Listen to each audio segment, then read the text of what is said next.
Hello friends, welcome to the MPTS academy. I hope आप सभी अच्छे होंगे, पढ़ाई कर रहे होंगे, घर पे सेफ होंगे। देखिए, आज के इस लेसन में हम लोग सोल्व करेंगे एसएससी सीजीएल 2020 के इंग्लिश सेक्शन के क्वेश्चंस को। ठीक है, एसएससी सीजीएल 2019 का एग्जाम कंडक्ट हुआ था आपका 3 मार्च से 9 मार्च 2020 के बीच में। ठीक है, तो हम लोग यहाँ पर शिफ्ट वाइज करके सॉल्यूशन कर रहे हैं इंग्लिश के क्वेश्चंस को।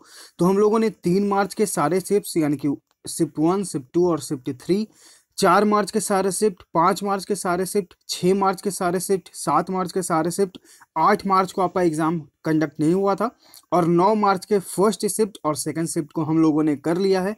आज हम लोग करेंगे थर्ड शिफ्ट यानी कि 9 मार्च के थर्ड शिफ्ट का आज हम लोग करेंगे यहाँ पर सॉल्यूशन।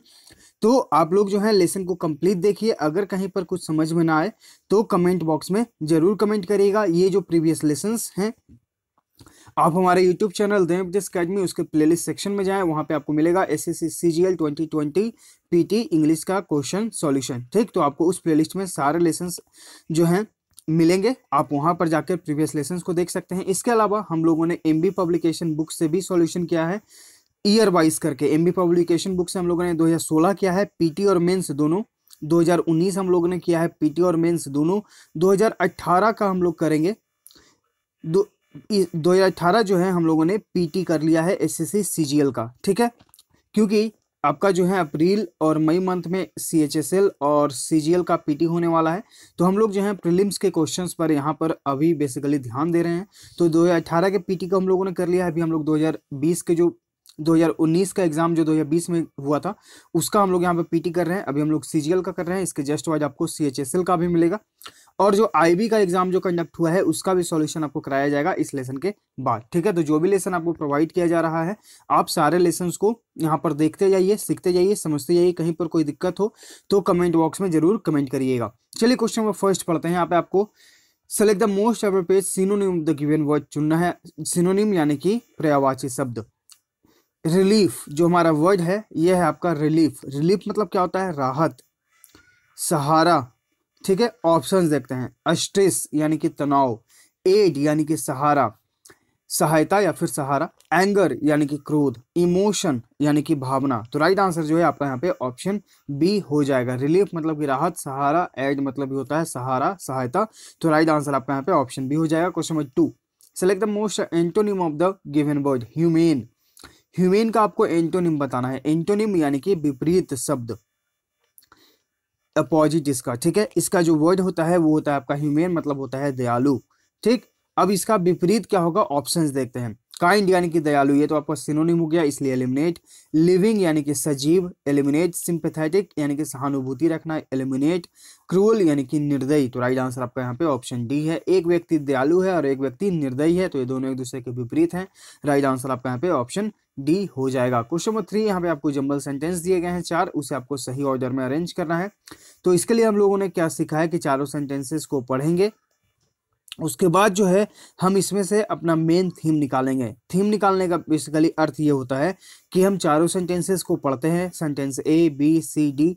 इसके बाद हम पढ़ते हैं और उन्हें समझते हैं कि आखिर बात किस पर हो रहा है, यानी कि हमारा सब्जेक्ट आखिर है क्या। ठीक, हम सबसे हमारा जो इंपॉर्टेंट काम होता है वो होता है एक सब्जेक्ट को चुनना। ठीक, जैसे कि अगर हम समझें कि आपके पास 4 सेंटेंस दिए गए हैं। This is a boy. ठीक, the boy name is Raju. ठीक, राजू हैज 4 legs। ठीक, legs, with legs he can walk. इस तरह के 4 सेंटेंसेस हैं।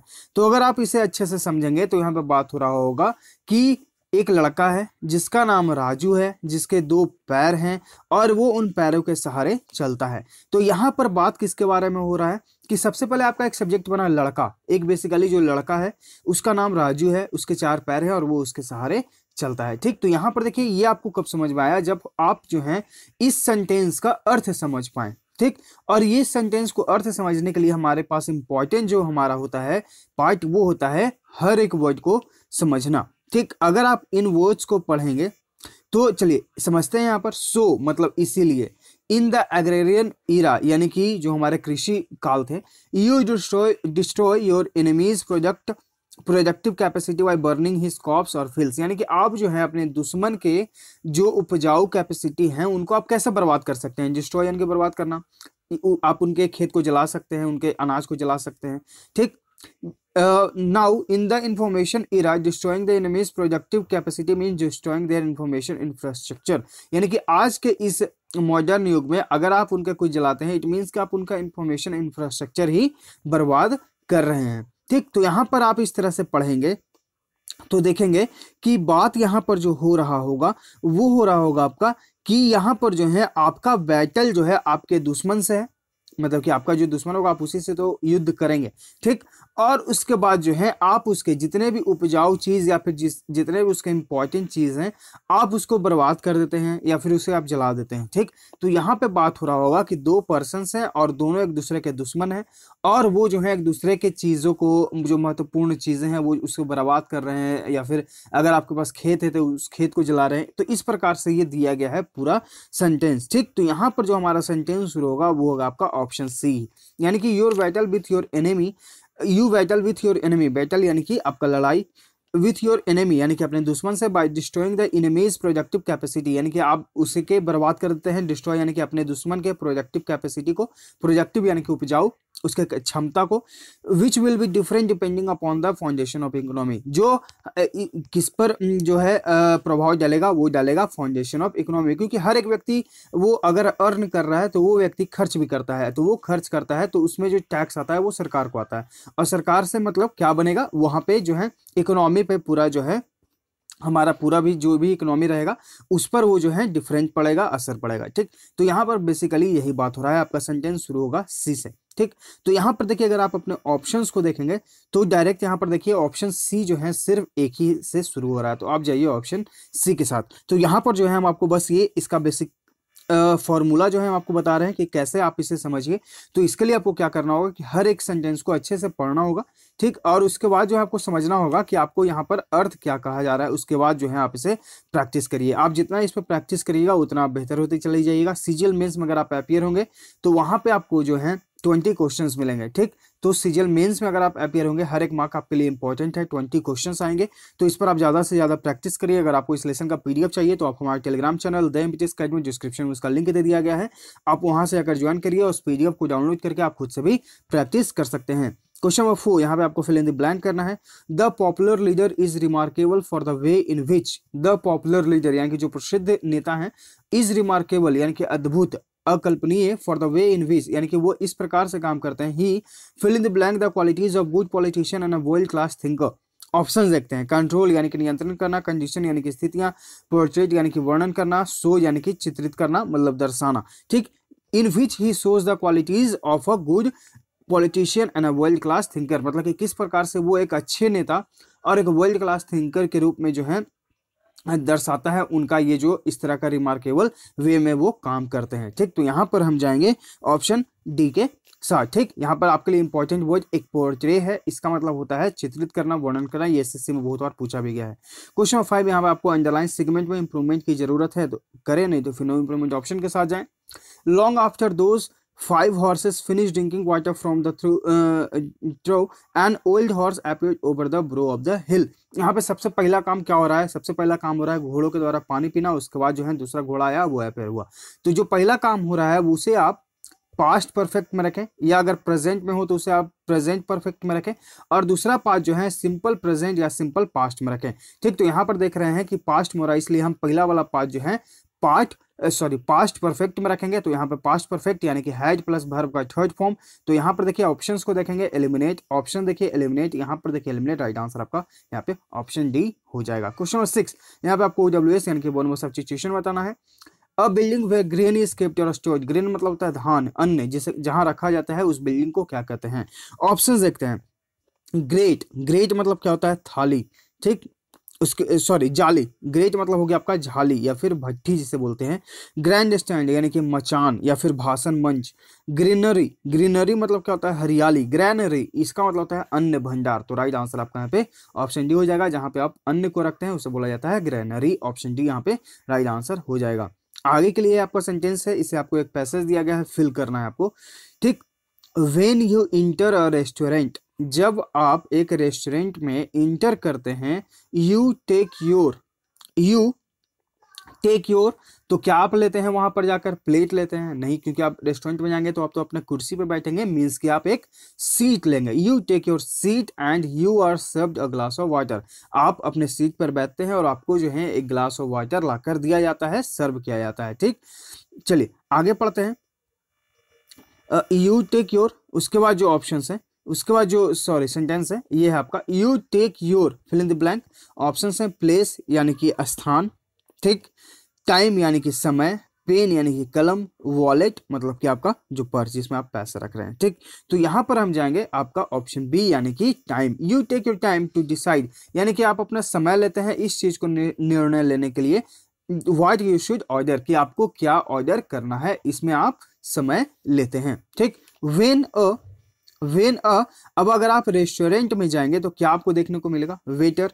फ्रेंड आपको नहीं, क्योंकि जो खाना परोसेंगे, जब हम सेंटेंस को पढ़ेंगे तो वहां पर देखेंगे कि वेटर का यहाँ पर अर्थ होगा, तो वहां पर आप जाएंगे रेस्टोरेंट में, तो वेन वेटर अपीयर्स, यानी कि जब एक वेटर अपीयर होता है, you ask him for the routine question, यानी कि आप उसे एज यूजुअल पूछते हैं हमेशा की तरह, कि उसके बाद जो आप पूछते हैं कि हमेशा की तरह कि व्हाट डू यू हैव, मतलब कि आपके यहाँ जो है आपके रेस्टोरेंट में क्या क्या है, ठीक है। The waiter will begin to recite, तो वेटर जो है रिसाइट मतलब कि दोहराना, रिसाइट मतलब होता है दोहराना, ठीक, दोहराना। तो जो वेटर है वो दोहराने लगेंगे इस चीज को, ठीक है, कि वहां पर क्या क्या है, जो है वो क्या करेंगे, वो अपना दोहराने लगेंगे द डेज मेन्यूज, यानी कि उस दिन जिस दिन आप गए हैं, तो यहाँ पर बात हो रहा है कोई खास दिन के बारे में, ठीक है। तो कोई खास दिन के बारे में जिस दिन आप गए हैं, मीन्स कि वो खास है, आप डेली डेली नहीं जा रहे हैं, मीन्स कि वो दिन खास है जिस दिन आप गए हैं, इसलिए जो हम यहाँ पर आर्टिकल द का यूज करेंगे, the day's menus generally with nothing new in it but you like to hear it all over again, लेकिन आप हमेशा जो है उसे सुनकर अच्छा लगता है आपको, लेकिन आप जो है उस दिन के मेन्यू को जानना चाहेंगे, और वेटर जो है वही रिसाइट यानी कि दोहराना शुरू कर देगा, ठीक। तो ये हुआ इस पूरे पैसेज का अर्थ। क्वेश्चन 12 यहाँ पे आपको एंटोनिम यानी कि विपरीत बताना है। एक्सटॉल का, एक्सटॉल मतलब होता है प्रशंसा करना। ऑप्शन देखते हैं, सेंसर यानी कि निंदा करना, तो राइट आंसर आपका ऑप्शन है, एक तरफ प्रशंसा और एक तरफ निंदा। बाकी ऑप्शन है रियलिस्टिक यानी कि वास्तविकतावादी, एक्सपोजर यानी कि भंडाफोड़ करना, वरिष्ठ यानी कि इसका मतलब आपका क्या हो गया, वरिष्ठ मतलब हो गया कि अशिष्ट, असभ्य। क्वेश्चन नंबर 13 यहाँ पे आपको पैसिव वॉइस में चेंज करना है। Conduct all the exams in a fair and proper manner, तो इस तरह के सेंटेंसेस जो हैं जहां पे आपको दिखे कि जो आपका सेंटेंस शुरू हो रहा है आपका वर्ब से यानी कि डू इट, ठीक है। तो इस तरह के, जैसे एक सेंटेंस लेते हैं डू इट, तो आपका ये आपका मेन वर्ब आया यहाँ पे, तो इस तरह के सेंटेंस जहां पे आपको दिखे कि आपका जो मेन वर्ब है वो आपका स्टार्ट में हो, तो इस तरह के सेंटेंसेस में आप जो है शुरू करें लेट से, ठीक है। तो अगर आपको ये रूल याद है तो आप अपने ऑप्शंस को देखेंगे, और ऑप्शंस में देखने के बाद आप देखेंगे कि यहाँ पे ऑप्शन ए आपका एलिमिनेट, ऑप्शन बी आपका एलिमिनेट, ऑप्शन सी और ऑप्शन डी में आपका लेट के साथ शुरू हुआ है। यहाँ पर देखिए लेट ऑल द एग्जाम्स भी कंडक्टेड, यहाँ पर देखिए शुड का यूज, तो जब भी आप लेट के साथ शुरू करेंगे तो यहाँ पर जो है शुड की आवश्यकता नहीं पड़ती है, तो हम जाएंगे ऑप्शन सी के साथ, लेट ऑल द एग्जाम्स भी conducted in a fair and proper manner. तो अगर आपको रूल्स याद है तो अपने ऑप्शंस को एलिमिनेट करेंगे और डायरेक्ट अपने राइट आंसर पे आएंगे, ठीक है। तो ऑप्शन से एलिमिनेट करना भी एक कला है, आप इसे जो है अपने प्रैक्टिस में लाइए, ऑप्शंस को एलिमिनेट करना, ठीक। तो यहाँ पे आपका राइट आंसर आपका ऑप्शन सी है। अगर आपको वॉइस नरेशन में किसी प्रकार का दिक्कत है तो आप जो है हमारा प्लेलिस्ट सेक्शन में जाएंगे, वहां पे आपको मिलेगा SSC 45 डेज प्लेज, आप उस लिस्ट में जाकर देखेंगे तो आपको वहां पर जो है वॉइस और नरेशन वॉइस और टेंस आपको साथ साथ में बताया गया है। आप चाहें तो वहां जाकर हर प्रकार के क्वेश्चन को सीख सकते हैं। क्वेश्चन 14 यहाँ पे आपको फिल इन द ब्लैंक करना है।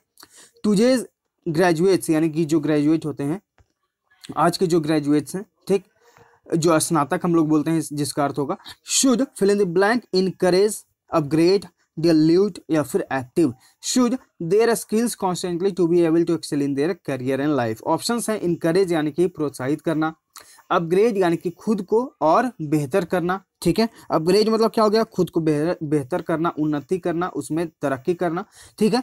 डाइल्यूट मतलब क्या होता है, पतला कर देना या फिर मंदित कर देना, एक्टिव यानी कि सक्रिय। तो यहाँ पर जो राइट आंसर होगा वो होगा आपका ऑप्शन सी, यानी कि आज को जो ग्रेजुएट्स हैं उन्हें क्या करना चाहिए, अपग्रेड करना चाहिए अपने स्किल्स को, अपनी क्षमता को कॉन्स्टेंटली यानी कि लगातार, to be able to excel in their career and life, यानी कि अपने लाइफ में और करियर में आगे बढ़ने के लिए, बेहतर करने के लिए जो है उन्हें खुद को जो है अपग्रेड करते रहना चाहिए। ऑप्शन भी आपका राइट आंसर है। क्वेश्चन 15 यहाँ पे आपको अंडरलाइन सेगमेंट में इंप्रूवमेंट की जरूरत है तो करें, नहीं तो फिर नो इंप्रूवमेंट ऑप्शन के साथ जाएं। ठीक है, you must go to the book fair, तुम्हें जो है जाना चाहिए उस बुक फेयर में, if you are liking it और नॉट, चाहे तुम उसे पसंद करो या ना करो। ठीक, यहाँ पर एक वर्ड हम देख रहे हैं और, तो देखिए ये हम लोग ग्रामेटिकल रूल्स में पढ़ चुके हैं, अगर आपको याद है बाबा ज्ञान के नाम से एक प्लेलिस्ट है, आप चाहें तो उसमें ग्रामर रूल्स को देख सकते हैं सारे। तो उसमें जो है आप हमारे प्लेलिस्ट सेक्शन में जाएंगे तो आपको ये बाबा ज्ञान ग्रामेटिकल रूल के नाम से ये प्लेलिस्ट मिल जाएगा। तो यहाँ पर देखिए ये वो जो है और है, इसके साथ हम लोगों ने सीखा है हमेशा वेदर का यूज करना। ठीक, वेदर का यूज करना। अब आइदर के साथ अगर आपको कंफ्यूजन हो कि आइदर के साथ भी तो और यूज करते हैं, लेकिन वहां पे बात होता है दो चीजों के बारे में, दो लोगों के बारे में। ठीक है, यहाँ पर ऐसा बात तो नहीं रहा, यहाँ पे बात हो रहा है कि यू आर लाइकिंग और नॉट, यहाँ पे सिंपली ये कहा जा रहा है। तो जहां पर आप देखें कि और का यूज है तो इसके पहले आप इफ का यूज न करें, इसके पहले आप क्या यूज करें, वेदर का यूज करें। ठीक, तो यहाँ पर जो आपका राइट आंसर हो जाएगा वो हो जाएगा आपका ऑप्शन बी, आपका यहाँ पर राइट आंसर हो जाएगा। देखिए ऑप्शन ए और ऑप्शन सी तो आपका एलिमिनेट हो जाएगा, ऑप्शन बी और ऑप्शन डी में आपका वेदर के साथ यूज हुआ है, लेकिन ऑप्शन डी में अगर आप देखेंगे तो यहाँ पे हैव लाइक्ड का यूज हुआ है, ये आपका पास्ट परफेक्ट में, जबकि यहाँ पर जो है हमारा मोडाल है तो हम इसे सिंपल प्रेजेंट टेंस में रखेंगे, इसलिए जो है हम जाएंगे ऑप्शन बी के साथ। ठीक, और अगर आपको रूल्स देखने हैं तो हमारा प्लेलिस्ट सेक्शन में जाएंगे आप, वहां पे आपको मिलेगा बाबा ज्ञान ग्रामर रूल, आप उसमें जाकर सारे रूल्स को देख सकते हैं, समझ सकते हैं। अगर कहीं पर कोई कंफ्यूजन हो तो कमेंट बॉक्स में जरूर कमेंट कर दीजिएगा। और उनमें जो कुछ लेसन्स होंगे उनमें थोड़ा सा ब्राइटनेस का इश्यू हो सकता है, क्योंकि वो लेसन जो है हम एकदम स्टार्टिंग में ही बताए थे, तो उस समय जो है लाइटनिंग वगैरह का थोड़ा प्रॉब्लम था, तो थोड़ा सा आपको जो है प्रॉब्लम हो सकती है, लेकिन फिर भी हमें यहाँ पर पढ़ना है, सीखना है, तो आप थोड़ा सा मैनेज करिए और उन लेसन्स को देख लीजिएगा, सारे आपके एग्जाम के पॉइंट ऑफ व्यू से इंपॉर्टेंट है। क्वेश्चन नंबर 16 यहाँ पे आपको OWS का अर्थ बताना है, working very hard and carefully, यानी कि आप बहुत ही मेहनत करते हैं। ऑप्शन देखते हैं, इंडिग्नेट यानी कि दरिद्र गरीबी, इंटेलिजेंट मतलब क्या होता है, इसका मतलब होता है कृपालु दयालु, डिलीजेंट यानी कि मेहनती, तो राइट आंसर आपका ऑप्शन सी है। डायलेटरी मतलब क्या हो गया, डायलेटरी मतलब हो गया धीमा या फिर विलंबकारी, ऑप्शन सी राइट आंसर है। क्वेश्चन 17 यहाँ पे आपको इनकरेक्ट स्पेल को चूज करना है, लेबोरेटरी लेबोरेटरी। ठीक, तो यहाँ पर LABO होगा और R के बाद A होगा, लेबोरेटरी मतलब क्या हो गया, प्रयोगशाला, तो राइट आंसर आपका ऑप्शन ए है। अब्सेंस यानी कि अनुपस्थिति, प्रेजेंस यानी कि उपस्थिति, डेफिनेट यानी कि निश्चित, राइट आंसर ए। क्वेश्चन 18 यहाँ पे आपको ग्रामेटिकल एरर को फाइंड आउट करना है, it is raining heavily so you should take an umbrella but you will get wet. ठीक, तो यहाँ पर जो एरर है वो क्या एरर है, हम लोग यहाँ पर देखते हैं। देखिए इट इज रेनिंग हैवीली यानी कि भारी बारिश हो रही है, so you should take an umbrella इसलिए आपको जो है एक छाता लेकर जाना चाहिए, but you will get wet इसलिए आपको छाता लेने चाहिए लेकिन तुम भीग जाओगे। इसका देखिए यहाँ पर कोई अर्थ नहीं बन रहा है, ये जो कंजंक्शन यूज हुआ है यहाँ पर बट, क्योंकि यहाँ पर देखिए प्रीपोजिशन के लिए रूप में ये यूज नहीं हुआ, ये सेंटेंस को जोड़ने के लिए यूज हुआ है, इसलिए हम इसे कंजंक्शन के रूप में लेंगे। But you will get wet, तो यहाँ पर जो है बट का अर्थ होता है लेकिन, यहाँ पर ये सेंस फिट नहीं बैठ रहा है। अगर हम बट के जगह जो है अदरवाइज का यूज करते हैं, ठीक, अदरवाइज, अगर आप ऐसा नहीं करते हैं तो आप जो है क्या हो जाएंगे, भीग जाएंगे। तो बट के जगह जो है आप यहाँ पर अदरवाइज का यूज करिए, ऑप्शन डी में आपका यहाँ पर एरर हो जाएगा। क्वेश्चन 19 यहाँ पे आपको जो है करेक्ट ऑर्डर में अरेंज करना है, तो ये आपके लिए होमवर्क है, आप इसका कमेंट बॉक्स में कमेंट करके बताइए राइट आंसर। क्वेश्चन नंबर 20 यहाँ पे आपको जो है इनडायरेक्ट डायरेक्ट स्पीच बताना है। अगर आप प्रीवियस लेसन्स को देख रहे हैं, फॉलो कर रहे हैं, तो आप जो जम्बल सेंटेंसेस हैं आप उस पर अगर आप प्रैक्टिस भी कर रहे हैं खुद से, तो आई होप आपको समझ में आ रहा होगा, और अगर समझ में आ रहा है तो आप इसे प्रैक्टिस करिए और कमेंट बॉक्स में जरूर इसका आंसर बताइए। क्वेश्चन नंबर 20 यहाँ पे आपको नारेशन इनडायरेक्ट स्पीच बताना है। जॉनीज मदर सेड, यहाँ पर देखिए मदर सेड यानी कि ये पास्ट में है। Johnny run down to grocers and get a loaf of French bread and a pound of cheddar cheese, तो यहाँ पर देखिए ये पास्ट है, तो इन्वर्टेड कॉमा के अंदर वाला भी जो पार्ट है उसे भी आप पास्ट के फॉर्म में ही रखेंगे। ठीक, तो यहाँ पर देखिए जनरली क्या हुआ कि जो जॉनीस की मदर हैं उन्होंने बोला जॉनी से कि जल्दी से जाओ ग्रोसर के दुकान पे और वहां से जो है फ्रेंच ब्रेड लेकर आओ और जो भी है। तो यहाँ पर जो है आपको क्या करना है कि सेड और इन्वर्टेड कॉमास की जगह पे आपको आस्क का यूज करना है। अगर आप ऑप्शंस देखेंगे, प्लीड यानी कि उनसे जो है प्लीड मतलब क्या हो गया कि उनसे जो है उन्होंने कहा कि प्लीज कृपया करके तुम जाओ, तो यहाँ पे कृपया करने के सेंस में कोई बात नहीं हो रहा, वो मदर है, उन्होंने कहा कि जाओ बेटा लेकर आओ, तो प्लीड वाला ऑप्शन आपका एलिमिनेट हो जाएगा। कमांड यानी कि आदेश दिया, ये भी एलिमिनेट हो जाएगा, आदेश देने के सेंस में नहीं बात हो रहा है। आस्क और ऑप्शन डी आपका है आस्क। देखिए यहाँ पर देखिए आस्क और यहाँ पर देखिए आस्क, लेकिन ऑप्शन 3 में अगर आप देखेंगे या ऑप्शन सी में अगर आप देखेंगे तो जॉनीज मदर यहाँ पर नहीं यूज हुआ है, इसलिए आप इसे भी एलिमिनेट कर सकते हैं। ऑप्शन डी के साथ आप जाइए, ऑप्शन डी आपका यहाँ पर राइट आंसर है। Johnny's mother asked him to run down to the grocer's and get a leaf of French bread and a pound of cheddar cheese. आपका ऑप्शन डी यहाँ पे राइट आंसर हो जाएगा। अगर आपको नरेशन या फिर डायरेक्ट इनडायरेक्ट स्पीच जिसे हम लोग बोलते हैं, अगर आपको इसमें प्रॉब्लम है तो आप हमारे Telegram channel the empty academy, जिसका डिस्क्रिप्शन में लिंक है, आप वहां से जाएंगे, वहां पर आप सर्च आइकन में सर्च करेंगे नारेशन, तो इस नाम से आपको एक पीडीएफ मिलेगा, आप उस पीडीएफ को पढ़ लीजिए, सारे जो है आपको डिटेल में बताए गए हैं। इसके बाद आपको आई होप कोई दिक्कत नहीं होगी। क्वेश्चन 21 यहाँ पर आपको इनकरेक्ट स्पेल को चूज करना अपने आंसर के रूप में। फैसिनेटिंग, FASCINATING, फैसिनेटिंग मतलब क्या होता है? फैसिनेटिंग मतलब होता है मोहक। राइट आंसर आपका यहाँ पे ऑप्शन ए है। ग्रामेटिकल यानी कि व्याकरण से संबंधित, ऑकरेंस यानी कि घटना, प्रोफेशनल यानी कि पेशेवर। राइट आंसर आपका ऑप्शन है। क्वेश्चन 22 यहाँ पे आपको ग्रामेटिकल एरर को फाइंड आउट करना है। द बिग शिप सैंक, जो बड़ी जहाज है वो डूब गई, सैंक यानी कि जहाज डूब गई, सैंक मतलब हो गया डूबना। एवरीवन अबोर्ड, यहाँ पर देखिए एबोर्ड, यहाँ पर ये वर्ड यूज होगा, एब्रोड नहीं होगा, एब्रोड मतलब होता है विदेश, एबोर्ड ड्राउंड, ठीक है। और उसमें जो भी ट्रैवल कर रहे थे, एबोर्ड मतलब होता है ट्रैवल करना, ठीक है, और उसमें जो ट्रैवल कर रहे थे सारे वो ड्राउंड हो गए यानी कि डूब गए। तो यहाँ पर देखिए एक हेल्पिंग वर्ब की जरूरत है, यानी कि ये जो पार्ट है आपका पैसिव में है, तो पूरा पार्ट देख रहे हैं कि यहाँ पास्ट में, इसलिए हम यहाँ पर जो है इसे भी पार्ट पास्ट में ही बनाएंगे। और पास्ट इंडेफिनिट में जब हम लोग पैसिव वॉइस में चेंज करते हैं तो वाज या वेयर प्लस वर्ब का थर्ड फॉर्म यूज करते हैं, तो आपका सब्जेक्ट जो है हो गया एवरीवन अबोर्ड, यानी कि जो भी उसमें लोग ट्रैवल कर रहे थे, ठीक है। वाज यहाँ पे सब्जेक्ट आपका सिंगुलर, क्योंकि एवरीवन है, इसके साथ हम लोग सिंगुलर वर्ब का यूज करते हैं, वाज, और उसका वर्ब का थर्ड फॉर्म यानी कि ड्राउन। तो ऑप्शन जो है एरर हो जाएगा, वो हो जाएगा आपका ऑप्शन बी में। अवॉइड के बाद जो है आपको वाज का यूज करना है। क्वेश्चन 23 यहाँ पे आपको इडियम का अर्थ बताना है। To take a back seat, इसका मतलब क्या होता है कि आपने जो है अपना जो है पद जो है वो छोड़ दिया, यानी कि आप जो है पीछे हट गए, स्वयं को पीछे हट गए और किसी दूसरे व्यक्ति को जो है उस महत्वपूर्ण भूमिका को निभाने के लिए दे दिए, यानी कि आप जो है खुद वहां से हट गए और किसी दूसरे को आपने कहा कि जाइए और आप इस भूमिका को निभाइए। ऑप्शन देखते हैं। टू बिकम लेस इंपॉर्टेंट और to give up control over things, यानी कि आप जो है कम महत्वपूर्ण हो गए, यानी कि आपने जो है उस स्थान से जो है आप वो हट गए और आपने जो है वहां पर का कंट्रोल जो है वो किसी दूसरे को दे दिया, या फिर आपने जो है उस कंट्रोल को त्याग दिया। गिव अप यानी कि त्याग देना, तो राइट आंसर आपका यहाँ पे ऑप्शन ए है। To go through a short but unpleasant period of time, यानी कि छोटे समय के लिए ही लेकिन वो दुखदायक था। टू बी लेस सक्सेसफुल, यानी कि आप जो है कम सफल हुए इन वन सेपरेट। और ऑप्शन डी आपका है टू लेक्चर और criticise the person who is actually in control of something, यानी कि आप दूसरे व्यक्ति की जो है निंदा करते हैं जो कंट्रोल में है। राइट आंसर आपका यहाँ पे ऑप्शन ए है। क्वेश्चन 24 यहाँ पे आपको सिनोनिम बताना है। सिनोनिम यानी कि पर्यायवाची शब्द इंक्लीमेंट का, इंक्लीमेंट मतलब होता है बेदर्द, सख्त, कठोर। ऑप्शन देखते हैं। स्टॉर्मी यानी कि सख्त, कठोर, तूफानी, तो राइट आंसर आपका यहाँ पे ऑप्शन ए है। प्लीजेंट, प्लीजेंट यहाँ पे टी होगा, यानी कि सुहावना। डिग्निफाइड मतलब क्या होता है? डिग्निफाइड, डिग्निफाइड मतलब हो गया उच्च या फिर गर्मा। वंडरफुल यानी कि आश्चर्यजनक। क्वेश्चन 25 यहाँ पे आपको इडियम का अर्थ बताना है। To walk up the wrong tree, इसका मतलब क्या होता है? इसका मतलब होता है कि बी प्योर सीइंग या मिस्टेकन या फिर मिसगाइडेड लाइन, यानी कि आप जो है कुछ करने की कोशिश कर रहे हैं लेकिन गलत तरीके से, यानी कि आपको जो है मिसगाइड लाइन पे आप जा रहे हैं कुछ पाने के लिए। ऑप्शन देखते हैं। To cover oneself with the outer covering of a wrong tree, यानी कि आप ढकते हैं।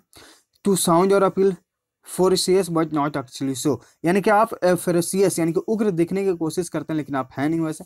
To do something that will not get the result you want, यानी कि आप कुछ ऐसा करते हैं लेकिन आपको जो है जो रिजल्ट चाहते हैं आप उसको जो है नहीं पा पाते हैं। तो राइट आंसर आप यहाँ पे ऑप्शन सी है कि आप जो है मिसगाइडेड हैं, मिसगाइडेड हैं, आप गलत राह पर चल रहे हैं। राइट आंसर आपका यहाँ पे ऑप्शन सी है। जो आप पाने की कोशिश कर रहे हैं आप उस रास्ते पर ना जाकर गलत रास्ते पर जा रहे हैं, तो यहाँ पे राइट आंसर आपका option C. Option D, to make a sound like that a dog, यानी कि आप एक कुत्ते की तरह जो है आवाज निकालते हैं। राइट आंसर आपका यहाँ पे ऑप्शन सी है। यहाँ पे आपको ये आंसर भी मिल जाएगा आपको पीडीएफ में, ताकि आप खुद से ही बनाकर इसका प्रैक्टिस कर सकते हैं। और यहाँ पर जो है हमारा टेलीग्राम चैनल है द एमपीटीएस अकेडमी, यहाँ पे आपको डेली इस तरह के सिनोनिम्स, एंटोनिम्स, इसका अर्थ और इसे कैसे हम लोग सेंटेंस में यूज करेंगे ये आपको दिया जा रहा है। जैसे कि एक वर्ड है अगोनी, इसका अर्थ देखिए पीड़ा या फिर दर्द। सिनोनिम हो गया डिस्ट्रेस या फिर एंग्विश। जो भी एसएससी में पूछे गए हैं वर्ड्स वही आपको यहाँ पर सिनोनिम और एंटोनिम के रूप में भी दिया जा रहा है, ठीक है। यहाँ पर देखिए इसका एंटोनिम हो जाएगा जॉय या फिर पीस। इस वर्ड को हम लोग कैसे यूज किए, द एगोनी वाज गोन, यानी कि जो दर्द है, जो पीड़ा का समय वो चला गया, replaced by sudden strength and energy, और उसे जो है किसके द्वारा रिप्लेस कर दिया गया, तो स्ट्रेंथ और एनर्जी, यानी कि पूरा एनर्जी और ताकत को जो है उससे रिप्लेस कर दिया। यानी कि जो भी अब दुख दर्द था, पीड़ा था, वो चला गया, उसके जगह पर जो है हमारे अंदर एक नई ताकत आई, नई एनर्जी आई, ठीक। तो इसका ये बेसिकली अर्थ हुआ। तो ये अगर इस तरह के आपको फ्री पीडीएफ चाहिए तो हमारे टेलीग्राम चैनल को जरूर ज्वाइन कर लीजिए, वहां पे आपको ये डेली मिल रहा है फ्री ऑफ कॉस्ट, ठीक है। तो ये है 9 मार्च थर्ड शिफ्ट के इंग्लिश शिफ्ट के क्वेश्चंस। आई होप आपको हर एक वो क्वेश्चन अच्छे से समझ में आ गया होगा। तो लाइक करिए, शेयर करिए, चैनल को सब्सक्राइब कर लीजिए अगर आप चैनल पहली बार विजिट कर रहे हैं तो, ताकि आपके पास नोटिफिकेशन जाता रहे, आप अपडेट होते रहे। और कल से हम लोग करेंगे CHSL, जो आपका 2019 का CHSL जो आपका 2020 में कंडक्ट हुआ था। तो कल से हम लोग जो है CHSL के क्वेश्चन को सोल्यूशन करेंगे। तो आप लोग हमारे साथ बने रहिए और पढ़ते रहिए, सीखते रहिए। हम लोग मिलते हैं आगे के लेसन में। Thank you.